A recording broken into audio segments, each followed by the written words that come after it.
أعوذ بالله من الشيطان الرجيم بسم الله الرحمن الرحيم ثم الصلاة والسلام على رسول الله اللهم صل على محمد وعلى آل محمد وسلم فقلت استغفروا ربكم إنه كان غفار يرسل السماء عليكم مدرار ويمددكم بأموال وبنين ويجعل لكم جنات ويجعل لكم أنهار ففهمناها سليمان وكل أعطينا حكما وعلما وسحرنا مع داود الجبال يسبحنا والطير وكنا فاعلين يا من لا يخرج البيان وتفسر حاجتنا كثيرة وأنت بنا بصير فقضها لنا يا قاضي الحاجة ويا مجيب الدعوة يا رب العالمين اللهم آت النفس تقواها وزكها أنت خير من زكاها أنت وليها ومولاها. مستمعي الكرام, assalamu alaikum wa rahmatullahi wa barakatuh.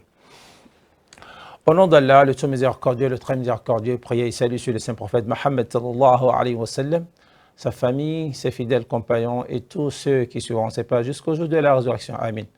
J'atteste qu'il n'y a de Dieu ami Allah que Mohammed sallallahu alayhi wa sallam est son envoyé et son messager. Alhamdulillah, alhamdulillah, alhamdulillah, rabbil alamin. Nous louons Allah subhanahu wa ta'ala qui nous a quand même permis de terminer en beauté l'année grégorienne 2024 et avec sa grâce, l'immensité de sa miséricorde, il nous a compté parmi ceux-là qui ont vu la nouvelle année 2025. Alors, c'est aussi un devoir pour nous d'être reconnaissants. D'être reconnaissant avec Allah subhanahu wa ta'ala, parce que combien sont-ils ceux avec qui nous avons débuté l'année 2024 et qui aujourd'hui sont déjà sur terre? Combien sont-ils qui ne sont pas sur terre mais qui ont perdu la liberté? Combien sont-ils qui ne sont pas sur terre, qui n'ont pas perdu la liberté mais qui n'ont plus la santé? Nous, nous avons la liberté, nous avons la santé, nous ne sommes pas non plus sous terre, nous sommes toujours vivants sur terre. Alors ça mérite que l'on puisse remercier le Créateur des cieux et de la terre. D'aucuns diront, oui, l'année égérienne, l'année grégorienne, tel n'est pas le débat. L'année que nous suivons dans le pays dans lequel nous sommes, c'est l'année grégorienne. Et c'est en fonction de ça que nous travaillons. Nos différents actes de naissance, c'est quand même, nos différents actes de naissance, c'est par rapport à l'année grégorienne que ces quatre actes de naissance ont été établis. Alors du coup, c'est un calendrier que nous utilisons au quotidien. Et il n'y a aucun mal à se réjouir du fait qu'Allah subhanahu wa ta'ala nous a fait voir, pour ne pas dire nous a compté parmi ceux-là, qui ont retrouvé une nouvelle année. Alors, pas plus, il ne faudrait pas que l'on exagère aussi, alhamdulillah.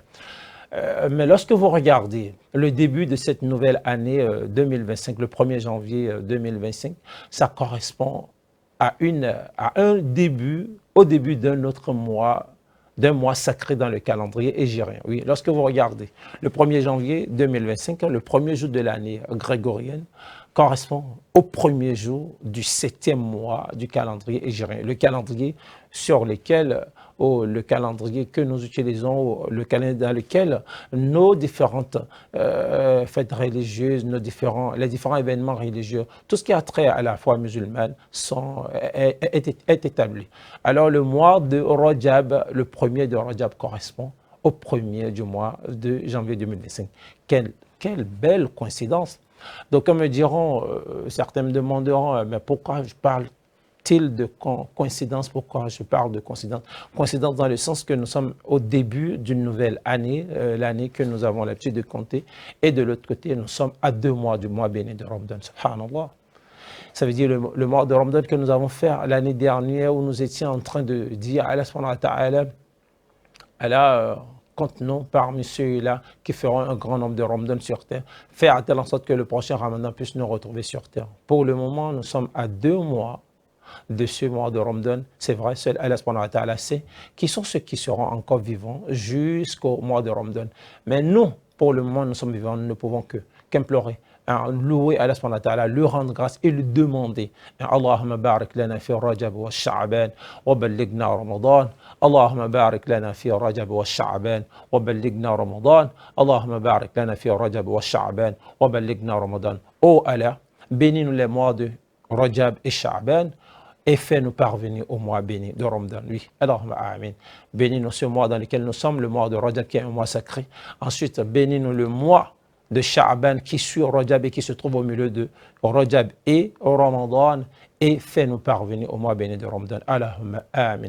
C'est une des invocations faites par le Saint-Prophète Mohammed que nous reprenons aussi afin de demander à Allah subhanahu wa ta'ala de nous accorder, Inch'Allah, la longévité et de nous faire parvenir jusqu'au Ramadan 1446 qui s'annonce, qui est déjà pratiquement à notre porte, mais je le répète encore, c'est Allah subhanahu wa ta'ala, c'est qui sont ceux qui seront encore du nombre des vivants. Nous demandons à Allah subhanahu wa ta'ala de nous compter parmi les vivants avant l'arrivée du mois de Ramadan, de nous compter parmi les vivants pendant tout le mois de Ramadan et de nous compter parmi ceux-là qui feront un grand nombre de Ramadan sur terre. Allahumma amin. Alors le titre d'aujourd'hui, nous allons essayer d'explorer le mois de Rajab. Je m'excuse. Le mois de Rajab, le 7e mois du calendrier lunaire. Un petit rappel, quels sont les mois que l'on retrouve dans le calendrier hégérien. Je parle bien du calendrier hégérien, je ne parle pas du calendrier grégorien. Le calendrier grégorien, nous connaissons tous ces mois par cœur. Janvier, février, mars, avril, mai, juin, juillet, août, septembre, octobre, novembre, décembre. Voilà les 12 mois du calendrier grégorien. Mais les 12 mois du calendrier lunaire, nous avons Muharram, Safar, Rabi' al-Awwal, Rabi' al-Akhir, Jumada al-Oula, Jumada al-Akhir, Rajab, Sha'ban, Ramadan, Sha'wal, Zul Qa'da et puis Zul Hijjah. Donc nous avons Muharram qui est le premier mois, Safar qui est le second, Rabi' al-Awwal, le troisième, Rabi' al-Akhir, le quatrième mois, Jumada al-Oula, le cinquième, Jumada al-Akhir, le sixième. Nous sommes maintenant dans le mois de Rajab, le septième. Ensuite il y a Sha'ban, le huitième, Ramadan, le neuvième, Sha'wal, le 10e, Zul Qa'da, le 11e, et Zul Hijjah, le 12e. Subhanallah. Le mois de Rajab, le 7e mois lunaire. Nous l'avons dit au début que c'est un mois sacré. Rajab, mois sacré. En quoi est-ce que le mois de Rajab est sacré et quelle est la preuve que nous avons pour dire que le mois de Rajab est sacré? Si Rajab est sacré, qu'en est-il de Ramadan? Est-ce que Rajab est le seul mois sacré du calendrier hégérien? Alors, qu'est-ce qui fait la sacralité du mois de Rajab? C'est ce que nous allons essayer de développer, pour ne pas dire d'apporter un peu plus de lumière là-dessus, afin que vous et moi, nous puissions mieux comprendre. Parce que oui, je suis aussi un apprenant et j'aimerais bien aussi comprendre. Donc, Allah subhanahu wa ta'ala, dans la sourate Tawba, Coran chapitre 9, au verset 36, Allah nous dit: إن عدة الشهور عند الله 12 شهرا في كتاب الله يوم خلق السماوات والأرض منها 4 حرم ذلك الدين القيم فلا تظلموا فيهن أنفسكم وقاتلوا المشركين كافة كما يقاتلونكم كافة واعلموا أن الله مع المتقين. Coran chapitre 9, au verset 36, Surat al-Tawba, verset 36. Allah subhanahu wa ta'ala dit dans cette partie du Coran que Inna indata shuhur indallah 12 shahra. Le nombre de mois auprès d'Allah subhanahu wa ta'ala est 12. Il n'y a que 12 dans une année, vous avez 12 mois. Ça, c'est connu de tous. L'année nigérienne, 12 mois. L'année grégorienne, 12 mois également. Donc, Inna indata shuhur indallah 12 shahra. Le nombre de mois auprès d'Allah subhanahu wa ta'ala est de 12. Fi kitabillah yawm khalaqa as-samawati wal ard. C'est déjà mentionné dans le livre qui se trouve auprès d'Allah, c'est mentionné dans le Allahu al-Mahfouz, c'est écrit là, depuis la création des cieux et de la terre. Donc, ce n'est pas maintenant que l'homme a découvert, je m'excuse que l'homme a découvert, je vous l'ai dit, ce n'est pas maintenant que l'homme a découvert ou a réfléchi pour écrire 12 mois, non. Elle a dans la création des choses, dans la création de l'univers, dans l'établissement de tout ce qui va rester dans l'univers, Allah l'a déjà prévu. Il n'y a que 12 mois, il n'y en aura que 12 mois dans une année. Qu'elle soit lunaire ou solaire, nous avons 12 mois dans une année. Bien. Elle a dit, Minha arba'atun hurum. Parmi les 12 mois que je viens de citer, elle a dit, il y a 4 parmi eux qui sont sacrés. Donc, des 12 mois, 4 mois sont sacrés, subhanallah. 4 mois sont sacrés. Sacrés dans quel sens? Pourquoi ces mois sont-ils sacrés? Et qu'est-ce qui fait la sacralité de ces mois? Et quel est le comportement, pour ne pas dire, que faut-il faire et qu'est-ce qu'il ne faut pas faire? Puisque quand on parle de mois sacré, quand on dit qu'une chose est sacrée, c'est qu'il faudra faire très, très, très attention. On ne s'amuse pas. Ce n'est pas une chose à prendre à la légère ou à prendre comme toute autre chose. Non, on a bien dit sacré. Hein. Lorsqu'on dit que c'est sacré, ça veut dire qu'il faut beaucoup faire attention. Donc, elle a dit, 4 parmi les 12 mois sont sacrés. Les 4 mois qui sont sacrés, quels sont ces 4 mois sacrés? Les voici. Nous avons, il faut d'abord noter que parmi les 4 mois sacrés, 3 se suivent et 1 est isolé. Donc, il y a 3 mois parmi les 4 qui se suivent, à savoir Dhul Qa'ada, Dhul Hijja, Muharram. Et il y a un qui est isolé. Ce qui est isolé, le mois qui est isolé, c'est le mois de Rajab, le mois dans lequel nous sommes. Donc sinon, Dhul Qa'ada, le 11e mois lunaire, Dhul Hijja, le 12e mois lunaire, et Muharram, le 1er mois lunaire. Les 3 se suivent, 11e, 12e, 1er mois d'une nouvelle année. Donc il y a 3 mois sacrés qui se suivent. Il y a un qui est isolé. En tout pour tout, il y en a 4. Le seul qui est isolé, c'est le mois de Rajab. Le mois de Rajab, subhanallah, est un mois sacré. Et qui parle de sacré, c'est qu'il y a un certain nombre de choses qu'il ne faut pas faire ou un certain nombre de choses auxquelles il faudra beaucoup faire attention.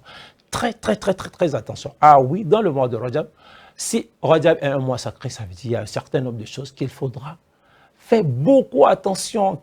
Pourquoi même pas ne pas abandonner complètement et définitivement et ne plus y revenir? Je sais que l'homme est têtu en parlant de abandonner complètement, définitivement et ne plus y revenir. C'est ça, c'est uniquement à ceux à qui Allah rendra cela possible et facile. C'est ceux-là simplement qui pourront le faire. Parce que abandonner un comportement de façon définitive, subhanallah, ça, franchement, ça c'est la miséricorde, c'est la grâce d'Allah subhanahu wa ta'ala. Lorsque vous avez une sale habitude, et puis du jour au lendemain, vous commencez par abandonner petit à petit cette habitude jusqu'au point où vous l'avez délaissée complètement et définitivement, subhanallah, vous êtes à féliciter parce que vous savez, le diable nous hante de tout part, le diable nous secoue de tout part. Ce que tu sais que ce n'est pas bien, tu sais très bien que ce n'est pas bien, on sait très bien ce que chacun d'entre nous fait dans son coin, nous le savons très bien, nous savons très bien que ce n'est pas bon, mais pourtant nous continuons de le faire. Pourquoi? Parce que le shaitan nous souffle un certain nombre de choses dans l'esprit, nous souffle un certain nombre de choses. Il y a même notre âme aussi qui nous souffle un certain nombre de choses. Est-ce que tu ne vas pas profiter? C'est maintenant que tu vas laisser, en laissant, tu vas encore y revenir. Mieux vaut profiter que tu en finisses une fois de bon. Une fois, en un mois, c'est pour dire, lorsque nous sommes abonnés à une source de péché, lorsque nous sommes abonnés à un péché quelconque, wallah, ce n'est pas facile d'abandonner ce péché-là, parce que ça nous hante de tout part. On aimerait bien vous demandez aux fumeurs, pour ne pas dire aux buveurs de l'alcool, d'abandonner l'alcool. Vous pensez que c'est facile? Ce n'est pas facile. Lorsque vous entrez dedans, c'est l'entrée qui est facile, mais la sortie est très difficile. L'entrée, c'est facile. Et spécialement de dire que dès aujourd'hui, je commence par faire des œuvres. C'est parce que je veux dire par là. Lorsque vous décidez, c'est que vous avez décidé. Ou bien c'est un ami, c'est un conseiller, c'est une personne qui vous a manipulé jusqu'à ce que vous êtes tombé dedans. Dès lors que vous tombez dedans, que vous y prenez goût, c'est terminé. Pour y ressortir, ça devient très difficile. Alors Allah subhanahu wa ta'ala dit minha arba'atun hulum dhalika ad-din al-qayyim. Voilà la religion de la droiture qui vous explique qu'il y a parmi les 12 mois 4 qui sont sacrés. Allah continue en disant فَلَا تَظْلِمُوا فِيهِنَّ أَنفُسَكُمْ وَقَاتِلُوا الْمُشْرِكِينَ كَافَّةً كَمَا يُقَاتِلُونَكُمْ كَافَّةً وَاعْلَمُوا أَنَّ اللَّهَ مَعَ الْمُتَّقِينَ. Allah subhanahu wa ta'ala dit فَلَا تَظْلِمُوا فِيهِنَّ أَنفُسَكُمْ. Ne soyez pas, subhanallah, ne faites pas de tort à vous-même. Ne soyez pas injustes les uns envers les autres. Ne pratiquez pas l'injustice durant le mois sacré. Regardez ce qu'il dit à Allah subhanahu wa ta'ala. Abandonnons l'injustice, mettons l'injustice de côté. Ce n'est pas bien. Il ne faut pas être injuste. Donc ça veut dire, mettons le péché de côté. Dans le mois sacré, éloignons-nous complètement, définitivement des sortes de péchés. Attention, cela ne veut pas dire dans les autres mois il est permis. C'est simplement que la punition est dure. Est très dur dans un mois sacré par rapport à un autre mois qui ne l'est pas. Ça ne veut pas dire que quand vous faites quelque chose d'anormal ou quand vous commettez un péché quelconque dans un autre mois, hormis les mois sacrés, cela peut paraître chose banale. Non, déjà que ce n'est pas bien d'avoir des comportements négatifs. Ce n'est pas bien d'appliquer ou de suivre, pour ne pas dire respecter, avoir comme activité les interdits, uniquement les interdits. Ne buvez pas de l'alcool, ne forniquez pas, éloignez-vous de l'adultère, ne tuez pas, arrêtez de mentir, le faux mensonge, toutes ces choses-là. Subhanallah. Vous savez, c'est des choses, quand vous rentrez dedans pour sortir, c'est un peu difficile. L'islam l'interdit, pourtant nous le faisons. Mais dans un mois sacré, la punition est encore pire. Donc voilà pourquoi on nous dit, dans un mois sacré, de faire très attention. On dit, ne soyez pas, oui, ne soyez pas, ne faites pas de tort à vous-même. Ne soyez pas injustes les uns envers les autres. Non, ne commettez pas de péché, ne commettez pas d'excès. Faites attention à ce que vous allez dire, faites attention là où vous allez poser vos pieds. Faites attention à ce vers quoi les gens vous appellent. Faites attention si vous êtes, comment on appelle ça, une personne qui évoque beaucoup Allah subhanahu wa ta'ala. Faites attention à ne pas tomber dans le piège de certaines personnes qui aimeraient quand même vous pousser à bout, vous mettre en état de colère. Faites attention à tout cela. Allah subhanahu wa ta'ala dit dans cette partie, وقاتلوا المشركين كافة كما يقاتلونكم كافة وَاعْلَمُوا أَنَّ اللَّهَ مَعَ الْمُتَّقِينَ. Et combattez ceux qui vous ont combattu. Combattez-les tous. Combattez-les tous. Et sachez très bien que Allah est avec les pieux. Allah est avec les pieux. Vous voulez être un pieux ou vous voulez améliorer votre degré de foi, vous voulez vous comporter, vous voulez être un des serviteurs d'Allah subhanahu wa ta'ala, alors sachez que Allah aime les personnes pieuses. Faites attention. Faites attention. Allah aime les personnes pieuses. Ne vous mélangez pas. N'ayez pas pour activité le péché, n'ayez pas pour activité les interdits. Ne dites pas que nous avons encore du temps, non. C'est peut-être possible, on peut en avoir comme on peut ne pas en avoir du moment où du moment où la mort vient à l'imprévu. Ça ne prévient personne. Ça débarque du jour au lendemain. Alors quand vous pensez qu'avec votre jeune âge, vous avez du temps pour vous rattraper, pour vous repentir, alors que la mort en a frappé moins âgé que vous. La mort en a frappé plus âgé que vous. Alors nous devons la voir en tête de façon perpétuelle, à faire beaucoup attention. Alors, donc, quand elle a dit que c'est sacré, c'est que c'est sacré. Nous allons maintenant prendre la parole de Abu Bakr al-Balkhi. Abu Bakr al-Balkhi, qu'est-ce qu'il a dit sur le mois de Rajab? Le mois de Rajab, pour lui, est comme un mois de l'ensemence. Alors que Sha'ban est le mois de l'arrosage de l'ensemence. Et le mois de Ramadan est le mois de la récolte de l'ensemence. Un mois est le mois de l'ensemence. Le deuxième, qui le suit automatiquement, l'arrosage de l'ensemence. Le troisième, la récolte de l'ensemence. Voilà à quoi est-ce qu'il compare le mois de Rajab. Pour lui, dans le mois de Rajab, c'est maintenant qu'il faut mettre de l'ordre dans notre maison. C'est maintenant qu'il faut apprêter ce dont on aura besoin. C'est maintenant qu'il faut réarranger notre emploi du temps. C'est maintenant, c'est maintenant, c'est maintenant, c'est maintenant. Alors, c'est la période de l'ensemence, Inch'Allah. C'est le mois de l'ensemence. Ensuite, maintenant, nous avons le mois de l'arrosage de l'ensemence. Vous l'avez déjà mis sous terre. Vous avez mis quelques graines. Vous avez mis de l'haricot. Vous avez mis du maïs sur terre. Oui, il faut du temps pour que cela puisse pousser, n'est-ce pas? Il faut vraiment du temps afin que cela puisse pousser. Donc, avant que cela ne pousse, il faut arroser. Dans le mois qui sur Rajab est considéré comme le mois de l'arrosage. Donc, Rajab, mois de l'ensemence, on cultive, on met sur terre. Ensuite, nous avons le mois de Sha'ban qui est un mois d'arrosage. Ce que nous avons mis sur terre, ça a besoin que l'on lui apporte des nutriments nécessaires, de l'eau, et il pourra quand même capter la chlorophylle. Cette plante pourra quand même capter la chlorophylle elle-même, etc., etc. Il y a des choses dont il a besoin. Donc, il faut arroser afin que cela puisse pousser. Et ce n'est que dans le mois de Ramadan. Ce n'est que le mois de Ramadan qui est considéré comme le mois de la récolte de l'ensemence. Alors voilà à peu près à quoi ressemble Rajab selon Abu Bakr al-Balkhi. Donc, c'est maintenant qu'il faut commencer par s'apprêter. C'est maintenant qu'il faut commencer par faire son emploi du temps. C'est maintenant qu'il faut commencer pas chercher à savoir, pas poser de questions. Et vous verrez, durant tout ce mois de Rajab, vous allez voir certaines personnes, ils vont prendre le mois de Rajab, tellement ils vont jeûner pour habituer le corps à l'arrivée de Ramadan. Il n'y a pas de mal en cela. Mais jeûner dans le sens que l'on jeûne, c'est le jeûne des vieux, ou bien c'est le jeûne de je ne sais qui. Il y a certaines personnes qui le disent quand on était enfant, on entend ce genre de choses. Non, ce n'est le jeûne de personne. Et ce n'est le jeûne des vieilles personnes, non, c'est le jeûne de tout le monde. Sauf qu'il ne faut pas exagérer en le jeûnant le mois entier. Non.